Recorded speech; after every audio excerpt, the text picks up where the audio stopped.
I'm Nick Harrison, and I thought I was living the dream. A 28-year-old IT specialist in Chicago with a corner office at TechWave, a sleek apartment in Wicker Park, and Linda, my fiancée of 2 years, the woman I thought I'd marry next summer. Her blonde hair, blue eyes, and that laugh that could light up a room, I was sure she was mine. Until last Saturday, when my family reunion turned into a nightmare I couldn't wake from. It was at my parents' lake house in Wisconsin, a sprawling place on Lake Geneva, where we gathered every summer, me, Linda, my dad Richard, my mom Claire, and a few cousins. Richard, 55, silver-haired and charismatic, was a retired investment banker, still sharp, still charming women half his age. Claire, 53, elegant but distant, ran a boutique art gallery, her cool demeanor hiding depths I'd never explored.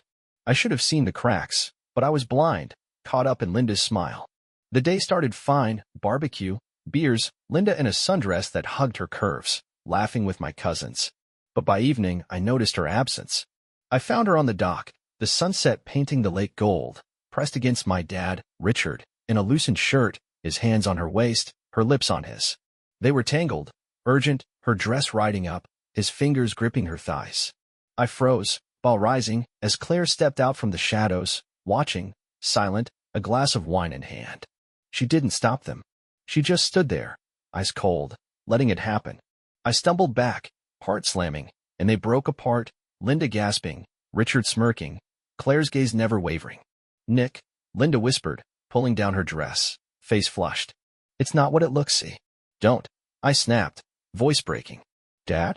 Mom, you saw this, and you did nothing." Claire sipped her wine, voice calm but cutting. "Nick, calm down. It's complicated." "Complicated?"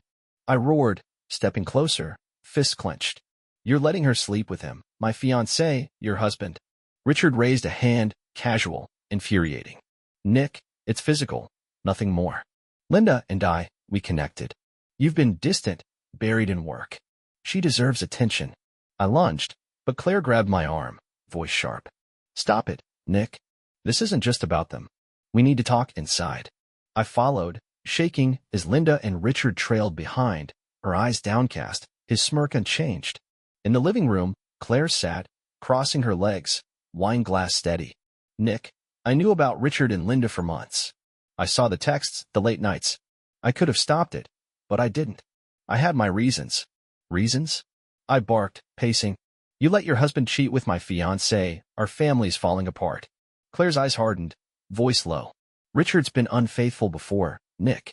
Decades of it. I stayed for you, for stability, but this is leverage. Linda's not just a fling. She's in on something with Richard, money, a deal. I don't know all of it. I've been watching, waiting to protect us." I stared, mind spinning. Linda stepped forward, voice trembling but defiant. "Nick, I'm sorry. It started as drinks with Richard, late nights at his office, and it grew. He promised me security, a future, things you couldn't give, always working. But it's not just that. We're building something, a plan." Richard nodded, voice smooth. "Nick, it's business. I'm investing in a startup Linda's tied to, your firm's tech, actually. She's the face, I'm the money. But we need you to stay quiet, back us, or we'll expose you, your temper, your firm's secrets." I laughed, harsh and hollow, backing toward the door. "Expose me? You're stealing from me from us. Mom, how can you let this happen?" Claire's gaze softened, then hardened again. "Because I'm done, Nick. Richard's empire, our money, it's built on lies. I've got evidence, recordings, enough to ruin him. But I need Linda and Richard to dig deeper, expose their whole scheme. I'm using this, your pain, to take him down." I ran, tires screeching, leaving them behind, the lake house, my family, my life. Back in Chicago, I checked Linda's laptop, still logged in at our apartment, passcode our anniversary, 0923, sentimental and predictable. I found emails, hers and Richard's, detailing a tech startup, siphoning funds from TechWave, using my access codes. My stomach dropped. This wasn't just an affair. It was theft, a betrayal that could cost me my job, my reputation. I called my boss, Mark, voice shaking. "Mark, I need to check our servers. Linda and Richard, they're stealing, using my codes, my name." Mark's silence was heavy.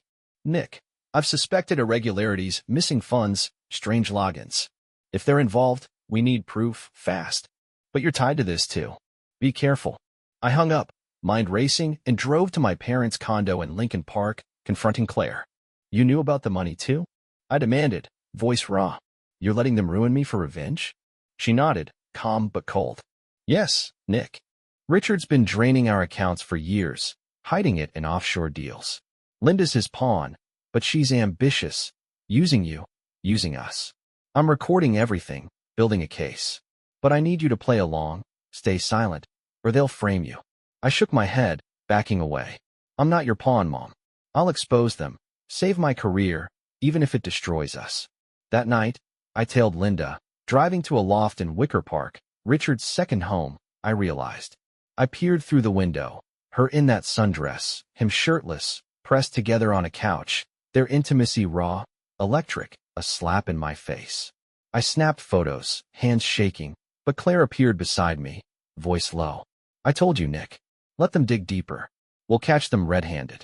I ran, heart pounding, but her words lingered. Let them. My mom, my fiancé, my dad, my family was a battlefield, and I was losing.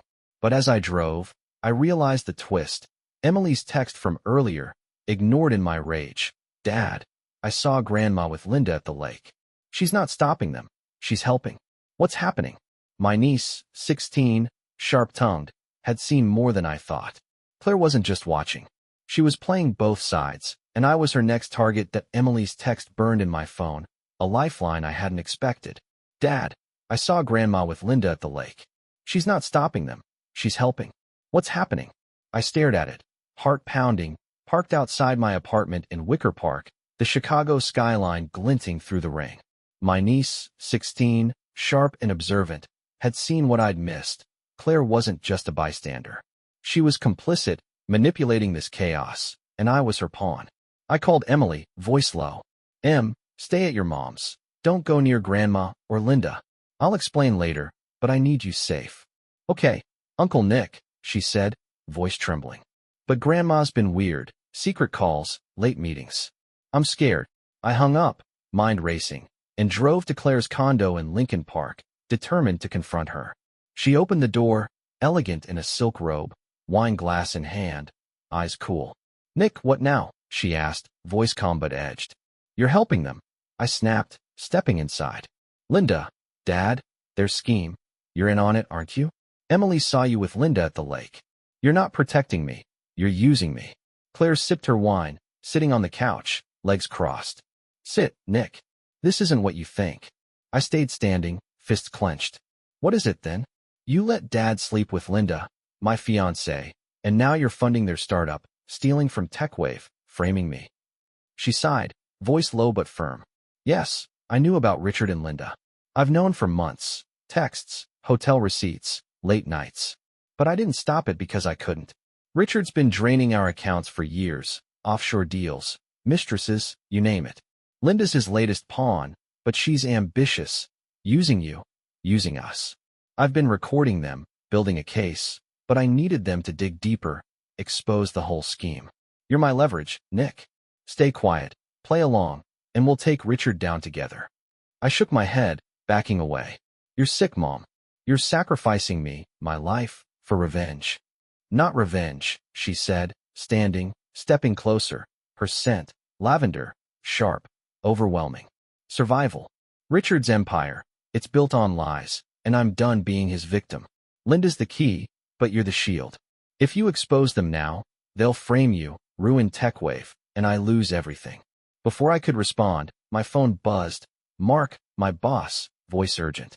Nick, we've got a breach. Client funds missing, your login used. I need you here now. I hung up, heart racing, and drove to TechWave, confronting Mark in the server room. It's Linda and Richard, I said, voice tight. They're stealing, using my codes. I've got proof, emails, photos. Mark's face darkened, pulling up logs. Your IP's all over this, Nick. If they framed you, we're in deep. I'll call our lawyers, but you need to lay low. I left, mind spinning, and tailed Linda, driving to Richard's loft in Wicker Park, the same place I'd seen them before. I peered through the window, her in that sundress, him shirtless, pressed together on the couch, their intimacy raw, electric, a slap in my face. I snapped more photos, hands shaking, but Claire appeared beside me again, voice low. Enough, Nick. Let them dig deeper. I've got recordings. Tonight, they're meeting Hargrove, a client of Richard's, to finalize the deal. We catch them, we win. I ran, tires screeching, but her words lingered. Hargrove. Tom Hargrove, a real estate tycoon Richard had worked with, shady but untouchable. I called Nate, my PI friend, voice urgent. Nate, track Linda and Richard. Meeting Hargrove tonight, Wicker Park loft. We need proof, fast. Nate agreed, but I couldn't wait. I drove to the loft, parking across the street, watching as a black SUV pulled up. Hargrove, tall, silver-haired, suit impeccable, stepping out. Linda opened the door, dress clinging, hair loose, greeting him with a hug. Too intimate, too calculated. Richard joined them, shirtless, casual, laughing. They disappeared inside, and I crept closer, heart pounding. Through the window, I saw them. Linda on the couch, Hargrove beside her, hand on her thigh. Richard pouring drinks, smirking. Their conversation was muffled, but I caught snippets. Nick's out, funds secure, TechWave's ours. My stomach dropped. This wasn't just an affair or theft. It was a takeover, using me, my firm, to build their empire. I snapped photos, but Claire's voice cut through, behind me, whispering, "Got it, Nick. My recorder's live. Hargrove's deal, their plan. We've got them." I turned, rage boiling. "You set this up, didn't you? You're not protecting me. You're using me, Emily, everyone." Her eyes hardened, but before she could answer, the loft door opened. Linda, spotting me, screaming, "Nick, no." Richard and Hargrove rushed out, but I ran, tires screeching, Claire trailing behind. Back at my apartment, I checked my laptop, Breaking Trust, my unpublished novel about a family torn by betrayal, inspired by Linda's wild streak, now a prophecy. It was gone, deleted, replaced with a file, join us or fall. I opened it. Emails, screenshots of my firm's logs, photos of me at the loft, timestamped tonight. My hands shook. They'd framed me, and Claire had let it happen. I called Emily, voice breaking. Stay hidden. Grandma's in on this. Linda, Dad, Hargrove, they're all against me. I'll fix this, but I need you safe. Okay, Uncle Nick, she whispered, tears in her voice. But Grandma's been calling me, saying you're dangerous. I don't know who to trust. I hung up, mind racing. Claire wasn't just complicit. She was the architect, using Linda's affair, Richard's greed, Hargrove's power, to destroy me. But as I stared at the file, I realized the twist. Emily's text wasn't just fear, it was a clue. Grandma's been weird, secret calls, late meetings. Claire wasn't protecting anyone. She was building her own empire, and I was her next victim. Emily's words echoed in my head, a knife twisting deeper. Grandma's been calling me, saying you're dangerous. I don't know who to trust. I sat in my Wicker Park apartment, laptop open, Breaking Trust gone, replaced by that damning file. Join us or fall. Claire's betrayal wasn't just complicity. She was the puppet master, using Linda's affair with Richard, Hargrove's money, and my life to build her own empire. I couldn't trust anyone, not my mom, not my fiancé, not even my niece. I called Nate again, voice urgent. Nate, Claire's behind this. Linda, Richard, Hargrove, the whole scheme. She's manipulating Emily, telling her I'm dangerous. We need to track her, get proof, fast. On it, Nate said, calm but firm. I'll tap Claire's phone, check her financials. But Nick, they're slippery, fake IDs, offshore accounts. We need hard evidence to move the cops. I nodded, mind racing, and drove to TechWave, confronting Mark in the server room. Mark, it's not just Linda and Richard. It's my mom, Claire. She's funding their startup, framing me, using my codes to steal from us. I've got photos, emails, but I need your help to secure the servers. Mark's face darkened, pulling up logs. Your IP's still tied to the breach, Nick. If Claire's involved, we're in deep. I'll call our cybersecurity team, but you need to lay low, or they'll bury you. I left, heart pounding, and tailed Claire, driving to her gallery in River North, where she met Linda, dressed in that sundress, hair loose, greeting her with a hug. Too calculated, too intimate. I parked across the street, snapping photos, but Richard pulled up in his Bentley, joining them, shirtless under his jacket, casual, smirking. They disappeared inside, and I crept closer, heart racing. Through the gallery's window, I saw them. Linda on a couch, Richard beside her, hand on her thigh, Claire pouring wine, cool and composed. Their conversation was muffled, but I caught snippets. Nick's out, funds secure, TechWave's ours. My stomach dropped. This wasn't just an affair or theft, it was a takeover, using me, my firm, to build their empire. I recorded it on my phone, shaky but clear, but Claire spotted me, stepping outside, voice sharp. Nick, stop this. You're ruining everything. Come inside. We'll explain. I backed away, tires screeching, but her words lingered. Explain. She wasn't protecting me. She was trapping me. Back at my apartment, I checked Emily's location. Her mom's house in Evanston, safe for now, but her texts were frantic. Uncle Nick, Grandma's here, saying you're framing her. I'm scared. What do I do? I called her, voice breaking.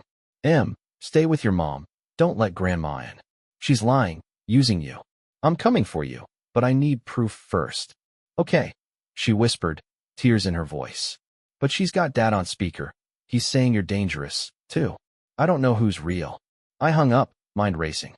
Richard, Claire, Linda, they were a triangle of manipulation, and Emily was their leverage. I called Holt, Detective Karen Holt from Chicago PD, who'd helped me before. Karen, it's my family, Claire, Richard, Linda. They're stealing from TechWave, framing me, using my niece, Emily. I've got recordings, photos. We need to move. I'm on it, Holt said, firm but tired. We've had tips on Claire's gallery, suspicious transactions, offshore ties. I'll raid it, but you need to bring Emily in safely. I drove to Evanston, heart pounding, and found Emily at her mom's, pale, trembling, but alive. Uncle Nick, she sobbed, hugging me. Grandma's been calling, saying you're stealing, that I need to stay with her. But I saw her with Linda, laughing, planning something. I'm scared. I held her, voice steady. We're going to the police. Tell them everything, Claire, Richard, Linda, the threats. It's the only way to stop them. We drove to Chicago PD, Emily's statement recorded, about Claire's calls, Richard's lies, Linda's affair, the gallery meetings. Holt's face hardened as she listened, but I knew the fight wasn't over. That night, they raided Claire's gallery, Linda and Richard gone, leaving behind laptops, cash, forged documents. Holt called, voice grim. We've got enough to charge them, embezzlement, fraud, coercion. But they vanished, likely with new IDs. Emily's testimony is key, but Claire's playing defense, claiming you're the mastermind. My blood ran cold. Claire wasn't just complicit, she was framing me, using Emily to protect herself. I took Emily to a safe house, locking the doors, but my phone buzzed, a text from Claire's burner. You took her. We'll take everything, your career, your life. Hargrove's on it. Run, or we'll bury you. My stomach dropped. Hargrove wasn't just their backer, he was their weapon, and I was out of time. The next day, I met Hargrove at his downtown office, desperate, voice raw. Where's Emily? You've got Claire, Richard, Linda, let her go, and I'll drop everything. Hargrove smirked, silver-haired, suit impeccable, eyes cold. Emily's fine, Nick. She's with us by choice, protecting her family. Join our deal, invest in my tech ventures, stay silent about New Dawn, and you'll have her back. Fight, and you lose everything. I refused, storming out, but the final blow came hours later, a video emailed from an unknown source. Emily, in a Chicago apartment, tearful but alive, whispering, Uncle Nick, I'm sorry. They said if I don't stay, they'll hurt you. I love you, but I had to. Claire, Richard, and Linda stood behind her, arms crossed, smirking. I broke, calling Holt, voice shaking. They've got Emily. We need to raid Chicago, find her now. Holt moved fast, coordinating with CPD. They raided the apartment, empty, but evidence littered the floor. Forged passports, cash, Emily's diary, detailing her fear, her manipulation. Holt's voice crackled, grim. We've got leads, Nick. Claire, Richard, and Linda fled, but Emily's tracker, we planted one on her phone, pings in Milwaukee. We're moving. I flew to Milwaukee, heart pounding, and found her, a week later, in a dingy motel, pale but alive, guarded by Hargrove's men. CPD stormed in, arresting the guards, reuniting me with Emily. She collapsed into my arms, sobbing, I'm sorry, Uncle Nick. They said you'd abandon me, but I knew you wouldn't. I held her, relief flooding me, but the war wasn't over. Claire, Richard, Linda, and Hargrove vanished, their whereabouts unknown, but warrants were issued, assets frozen. My career was battered, my engagement destroyed, but I had Emily. We returned to Chicago, rebuilding, but the threats persisted, anonymous letters, photos, warnings.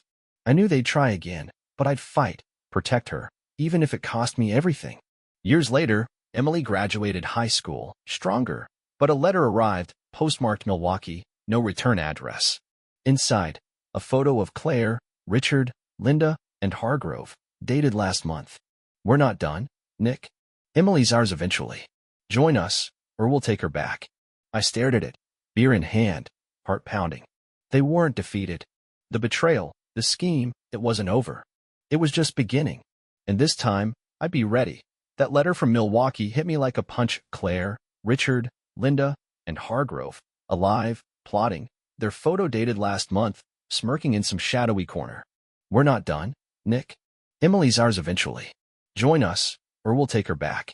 I sat in my Wicker Park apartment, beer in hand, heart pounding, staring at Emily's high school diploma on the mantel. She was safe now, 19, studying at Northwestern, living in a dorm, but the threat lingered, a shadow I couldn't shake. I called Detective Holt, voice urgent. Karen, they're back. Claire, Richard, Linda, Hargrove. The letter, the photo, it's them, in Milwaukee. They're targeting Emily again. We need to move. I'm on it, Holt said, firm but tired. We've got the warrants, frozen assets, but they're ghosts, fake IDs, cash, offshore accounts. I'll coordinate with Milwaukee PD, track the postmark, but you need to keep Emily safe. No contact unless it's secure. I nodded, mind racing, and drove to Evanston, meeting Emily at her dorm under guard, 2 ex-cops I'd hired, discreet but armed. She hugged me, eyes wide, voice trembling. Uncle Nick, what's happening? I got a call, Grandma's voice, saying I need to come home, that you're dangerous. I hung up, but I'm scared. I held her, voice steady. They're lying. Claire, Grandpa, Linda, they're trying to manipulate you, use you against me. Stay here, with security, and don't answer any calls unless it's me or Holt. She nodded, but her face was pale, fragile, and I knew the fight wasn't over. I returned to Chicago, digging deeper, bank records, Claire's gallery transactions, Linda's old emails. I found it, a shell company tied to Hargrove, funneling money through Richard's offshore accounts, linked to TechWave's breach. I called Mark, voice raw. Mark, it's Claire, my mom. She's behind the theft, with Linda, Richard, Hargrove. I've got the proof, bank statements, emails. We need to expose them, save the firm. Mark's silence was heavy. Nick, if you're right, we're in deep. I'll call our lawyers, but you're still tied to this, your IP, your codes. Expose them, and we risk scandal. Be careful. I refused to back down. We held a press conference, presenting the evidence, naming Claire, Richard, Linda, and Hargrove. The story exploded. National news, headlines screaming, TechXX family in embezzlement scandal. My career took a hit, TechWave stock dropped, but the truth was out. Clients pulled out, but Mark and I fought, hiring new counsel to sue Hargrove. Months passed, Emily safe in Evanston, therapy helping her heal, but the threats continued. Anonymous emails, photos of her on campus, warnings from Hargrove's lawyers. I hired more security, but the twist came in a late-night call from Holt. Nick, we found them, Claire, Richard, and Linda, in Milwaukee, under new names. But here's the kicker, Emily's not with them. They claim she ran back to you, but we think Hargrove's hiding her, using her as leverage against you. My heart stopped. Emily, gone again. I flew to Milwaukee, tracking leads, but they vanished, leaving only a note in their rental. She's safe with us, Nick. Join Hargrove's deal, or you'll never see her alive. My hands shook, rage and fear mixing. They'd taken her, framed me, and now they were holding her hostage. I met Hargrove at his Milwaukee office, desperate, voice raw. Where's Emily? You've got Claire, Richard, Linda. Let her go, and I'll drop everything. Hargrove smirked, silver-haired, suit impeccable, eyes cold. Emily's fine, Nick. She's with us by choice, protecting her family. Join our tech venture, invest your name, stay silent about New Dawn, and you'll have her back. Fight, and you lose everything. I refused, storming out, But the final blow came days later. A video emailed from an unknown source. Emily, in a Milwaukee apartment, tearful but alive, whispering, "Uncle Nick, I'm sorry. They said if I don't stay, they'll hurt you. I love you, but I had to." Claire, Richard, and Linda stood behind her, arms crossed, smirking. I broke, calling Holt, voice shaking. "They've got Emily. We need to raid Milwaukee, find her, now." Holt moved fast, coordinating with Milwaukee PD. They raided the apartment. Empty, but evidence littered the floor. Forged passports, cash, Emily's phone, detailing her fear, her manipulation. Holt's voice crackled, grim. "We've got leads, Nick." Claire, Richard, and Linda fled, but Emily's tracker, we planted one on her phone, pings in Toronto. "We're moving." I flew to Toronto, heart pounding, and found her, a week later, in a dingy motel, pale but alive, guarded by Hargrove's men. Milwaukee PD stormed in, arresting the guards, reuniting me with Emily. She collapsed into my arms, sobbing, "I'm sorry, Uncle Nick. They said you'd abandon me, but I knew you wouldn't." I held her, relief flooding me, but the war wasn't over. Claire, Richard, Linda, and Hargrove vanished, their whereabouts unknown, but warrants were issued, assets frozen. My career was battered, my engagement destroyed, but I had Emily. We returned to Chicago, rebuilding, but the threats persisted, anonymous letters, photos, warnings. I knew they'd try again, but I'd fight, protect her, even if it cost me everything. The final twist came 2 years later, as Emily started college at Northwestern, stronger but scarred. A letter arrived, postmarked Toronto, no return address. Inside, a photo of Claire, Richard, Linda, and Hargrove, dated last month, smiling at a gala. "We're not done, Nick. Emily's ours when she turns 21. Join us, or we'll take her back." I stared at it, beer in hand, heart pounding. They weren't defeated. The betrayal, the scheme, it wasn't over. It was just beginning. But this time, I'd be ready, and Emily would never be their pawn again.